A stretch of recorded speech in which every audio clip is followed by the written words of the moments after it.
12 افراد شہید ہو گئے تھے، ان میں 2 بچے اور 3 خواتین بھی شامل تھیں، جبکہ 30 کے قریب افراد زخمی ہو گئے تھے۔ قصبے میں کوہرام مچا ہوا تھا، لوگ اپنی اس تباہی اور بربادی پر ایک دوسرے سے لپٹ کر رو رہے تھے۔ میں اور انگوری دوسروں کے ساتھ امدادی کارروائیوں میں مصروف رہے۔ شہید ہونے والوں کو شام سے پہلے دفن کر دیا گیا، زخمیوں کو ہر ممکنہ حد تک طبی امداد دی جا رہی تھی۔ لوگ مکانوں کے ملبوں کے ڈھیر سے اپنا سامان تلاش کر رہے تھے، لیکن کچھ ہوتا تو ملتا، سب جل کر راکھ ہو گیا تھا۔ سوپور میں اس تباہی کی خبر پوری وادی میں پھیل گئی تھی۔ وادی کے کونے کونے میں غم و غصے کی لہر دوڑ گئی تھی۔ ہڑتال کی کال دے دی گئی تھی اور شاید رد عمل کے طور پر بھارتی غازیوں کے خلاف مجاہدین کی سرگرمیاں تیز ہو گئیں۔ بھارتی فوجی بھی اگرچہ محتاط ہو گئے تھے، کیمپوں پر حفاظتی انتظامات سخت کر دیے گئے تھے، لیکن اسی رات مجاہدین کے ایک گروپ نے سری نگر کے قریب ایک فوجی کیمپ پر حملہ کر کے اسے مکمل طور پر تباہ کر دیا۔ اس حملے میں بھارتی فوجیوں کا ایک بریگیڈیئر بھی مارا گیا تھا۔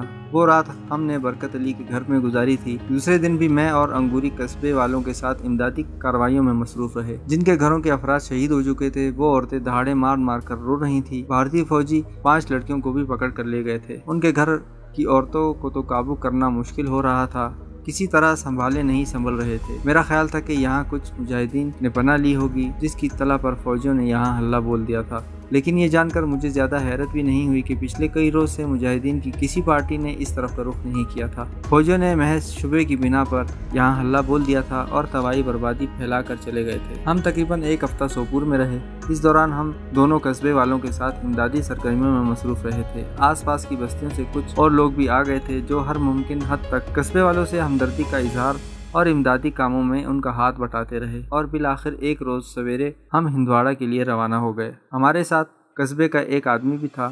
ہم 3 خچروں پر سوار تھے اور اس مرتبہ ہم نے اونچے پہاڑوں کا رخ کرنے کے بجائے دریا کے ساتھ ساتھ سفر کرنے کا فیصلہ کیا تھا۔ یہ راستہ اگرچہ طویل تھا، لیکن کسی حد تک محفوظ بھی تھا۔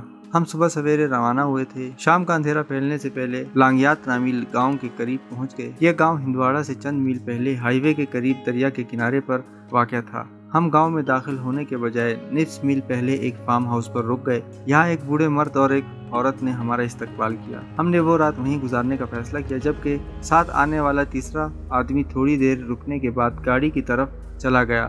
اسے دراصل جانا بھی اسی گاڑی میں تھا۔ جمال نامی وہ بوڑھا اپنے 2 جوان بیٹوں کو وطن کی آن پر قربان کر چکا تھا۔ وہ خود اگرچہ بوڑھا ہو چکا تھا، مگر پس منظر میں رہ کر مجاہدین کی مدد کرتا رہتا تھا۔ وہ میری اور انگوری کے نام سے واقف تھا۔ ان دونوں میاں بیوی نے ہمارے آنے پر بڑی خوشی کا اظہار کیا تھا۔ میرا خیال تھا کہ ہم صبح سویرے ہی ہندواڑہ کی طرف روانہ ہو جائیں گے، مگر جمال نے ہمیں روک لیا۔ شہر کے حالات ٹھیک نہیں ہیں، اس نے کہا۔ سوپور والے واقعے کے بعد پوری وادی میں ہنگامے بڑھ گئے ہیں۔ سری نگر سرکار اور فوج کے خلاف جگہ جگہ مظاہرے ہو رہے ہیں۔ لوگ تو پرامن احتجاج کرنا چاہتے ہیں، مگر فوج اور پولیس خود وادی کا امن و امان خراب کر رہی ہے۔ مظاہرین کو دیکھتے ہی گولی چلا دی جاتی ہے۔ بے گناہ نوجوانوں کو پکڑ کر ان پر اس قدر تشدد کیا جاتا ہے کہ وہ زندگی بھر کے لیے مفلوج ہو کر رہ جاتے ہیں۔ وہ چند لمحے کو خاموش ہوا، پھر بات جاری رکھتے ہوئے کہنے لگا، اجنبیوں کو کسی شہر میں زیادہ مشکلات پیش آ سکتی ہیں، اس لیے میرا مشورہ ہے کہ تم لوگ 2-3 دن یہیں رہو، حالات پرسکون ہو جائیں تو چلے جانا۔ ہندواڑہ میرے لیے اجنبی نہیں، میں نے جواب دیا۔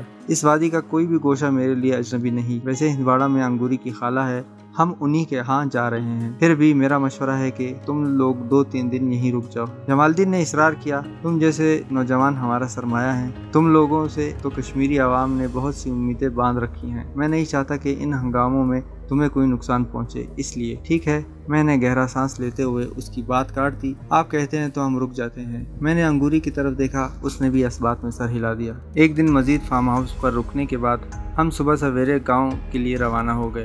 خچر اور رائفل ہم نے جمال کے پاس ہی چھوڑ دی تھی۔ خچر تو وہیں رہتے، البتہ رائفلیں ہمیں ہندواڑہ پہنچا دی جاتی۔ جمال کے ہاں رہتے ہوئے ہم نے کپڑے بھی بدل لیے تھے۔ میں نے جمال کا ایک جوڑا پہن لیا تھا اور اس کی بیوی نے انگوری کو اپنا ایک جوڑا دے دیا تھا، جو اس کے جسم پر خاصا ڈھیلا تھا۔ لاری اڈے پر ہمیں تقریباً 1 گھنٹہ انتظار کرنا پڑا۔ ہماری طرح کچھ اور لوگ بھی بس کا انتظار کر رہے تھے۔ بارہمولہ کی طرف سے آنے والی بس کھچاکھچ بھری ہوئی تھی، مگر کچھ مسافروں کے اتر جانے سے ہمیں بس میں سوار ہونے کا موقع مل گیا۔ انگوری کو تو ایک آدمی نے اپنی سیٹ دے دی، لیکن مجھے کھڑے ہی رہنا پڑا۔ مسافروں کی رش کی وجہ سے میرا دم گھٹا جا رہا تھا۔ یہ مختصر سا سفر 45 منٹ میں طے ہوا۔ بس جیسے ہی ہندواڑہ کے لاری اڈے پر رکی، درجن بھر فوجیوں نے اسے گھیرے میں لے لیا۔ مسافر ایک ایک کر کے اترتے رہے۔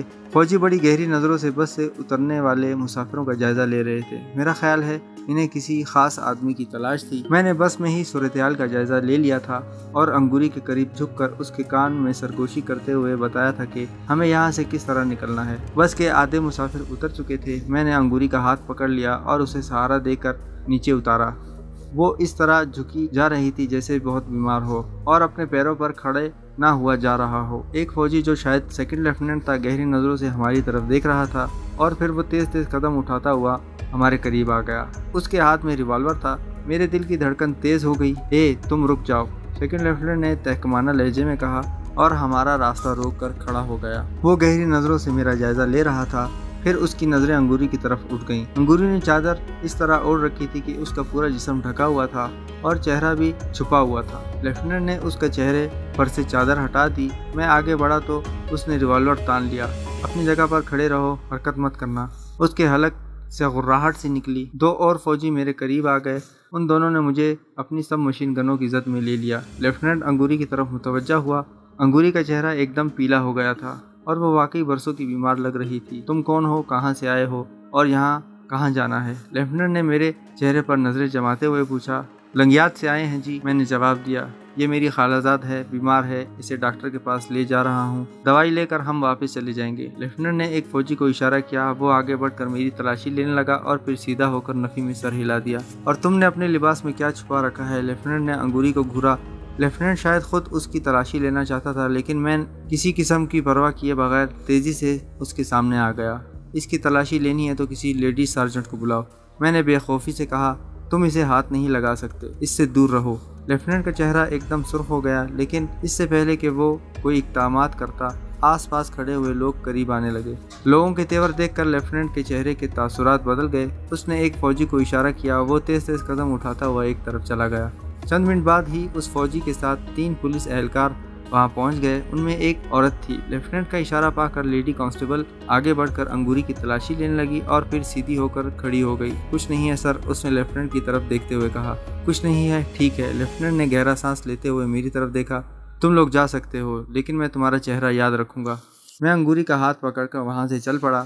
مجھے اس لیفٹیننٹ کی نظریں اپنی پشت میں چبھتی ہوئی محسوس ہو رہی تھی۔ تقریباً 20 گز کا فاصلہ طے کرنے کے بعد ہم ایک بازار میں مڑ گئے۔ انگوری ایک دم سیدھی ہو گئی۔ اب نہ تو اس کے چہرے پر پلاٹ نظر آ رہی تھی اور نہ ہی کسی طرح کمزور لگ رہی تھی۔ اس کے برعکس اس کے چہرے پر نہ صرف سرخی تھی بلکہ ہونٹوں پر بھی مسکراہٹ تھی۔ تم تو بڑی اداکار ہو، میں نے اس کی طرف دیکھتے ہوئے کہا۔ وہاں تو یوں لگ رہا تھا کہ جیسے ابھی بے ہوش ہو کر گر پڑو گی۔ اگر اداکاری نہ کرتی تو تم وہاں سے آسانی سے نہیں نکل سکتے، اس نے مسکراتے ہوئے جواب دیا۔ ویسے حیرت ہے کہ جب وہ میری تلاشی لینے کے لیے آگے بڑھا تھا تو تمہارے اکڑ جانے پر وہ خاموش ہو گیا تھا۔ اگر وہ تمہیں ہاتھ بھی لگاتا تو میں نتیجے کی پرواہ کیے بغیر اس کا ہاتھ توڑ دیتا، میں نے جواب دیا۔ ویسے وہ خاموش اس لیے ہو گیا تھا کہ شہر کے لوگ پہلے ہی بپھرے ہوئے ہیں۔ شاید یہ بات اس کی سمجھ میں آ گئی تھی کہ اس کی غلطی سے کوئی نیا ہنگامہ اٹھ کھڑا نہ ہو۔ شہر کی فضا میں کشیدگی نمایاں تھی۔ جگہ جگہ فوجی ٹرک کھڑے تھے جن میں مشین گنیں نصب تھیں۔ پولیس کی مسلح پارٹیاں بھی گشت کر رہی تھیں۔ ہم بازار سے نکل کر ایک گلی میں داخل ہو گئے تھے اور پھر گلیوں ہی گلیوں میں چلتے رہے۔ تقریباً آدھے گھنٹے بعد انگوری ایک جگہ پر رک گئی۔ ہمارے سامنے 3 گلیاں تھیں جو ہاتھ کی انگلیوں کی طرح پھیلی ہوئی تھی۔ انگوری متجسس نظروں سے ادھر ادھر دیکھ رہی تھی۔ کیا ہوا، راستہ بھول گئی کیا؟ میں نے پوچھا۔ میں کئی سال پہلے یہاں آئی ہوں، انگوری نے جواب دیا۔ اس طرف آؤ، میرا خیال ہے وہ گھر اسی گلی میں ہے۔ ہم دائیں طرف والی ایک گلی میں مڑ گئے۔ انگوری مکانوں کے دروازوں کو دیکھتی ہوئی چل رہی تھی اور پھر وہ ایک مکان کے سامنے رک گئی۔ اس نے ایک بار پھر ادھر ادھر دیکھا اور پھر آگے بڑھ کر دروازے کی زنجیر کھٹکھٹانے لگی۔ 1 منٹ بعد دروازہ کھل گیا اور 12-13 سال کی عمر کا ایک لڑکا جس نے لمبا سا کرتا پہن رکھا تھا، سر گنجا تھا، وہ الجھی ہوئی نظروں سے ہماری طرف دیکھ رہا تھا۔ ارے تم گڈو ہو نا، انگوری نے کہا تو لڑکے نے اس بات میں سر ہلا دیا۔ خالہ کہاں ہیں؟ جاؤ انہیں بتاؤ انگوری آئی ہے۔ لڑکا اندر دوڑ گیا۔ انگوری نے مجھے اشارہ کیا، میں بھی اس کے ساتھ اندر داخل ہو گیا۔ انگوری نے دروازہ بند کر دیا اور خالہ خالہ کہتی ہوئی صحن میں آگے چلنے لگی۔ میں دروازے کے قریب اپنی جگہ پر کھڑا رہا۔ چند سیکنڈ بعد ہی کمرے سے ایک ادھیڑ عمر بھاری بھرکم عورت برآمد ہوئی۔